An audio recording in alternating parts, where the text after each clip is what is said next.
కలిసి పడతాం రెండోసారి. నీలాంటి సామాన్యునికి నీవెందుకు పూజ చేదు,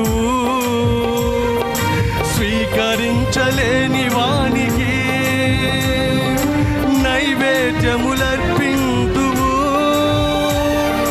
పాపమేదియు లేని దేవుడు, పాపమేదియు లేని దేవుడు, రక్షించే మనసు గల కరుణశీలుడు, రక్షించే మనసు గల కరుణశీలుడు, వేద పురుషుడు, దేవతనయుడు, రక్షించగల సమర్థుడు.